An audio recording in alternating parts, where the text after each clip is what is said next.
Kasi po, Your Honor, At the kasi same time, hindi ka naman, siguro yung mga superior mo, hindi naman basta-basta kang itatransfer kung wala silang kitang basihan for that transfer.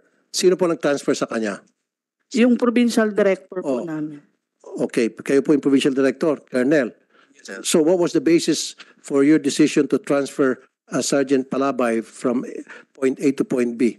So she was transferred, sir, para magkakanda kami ng investigation para hindi niya mahamper yung investigation doon sa Mamburao, sir. Pero meron kayong paniwala.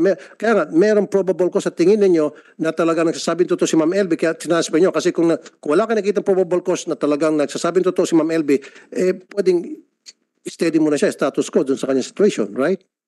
Pwede yan, sir. Pero sa akin kasi, sir, para maging partial yung investigation doon, ililipat ko muna, sir, dito sa Occidental Mindoro PPO. Exactly, because you believe in her accusation.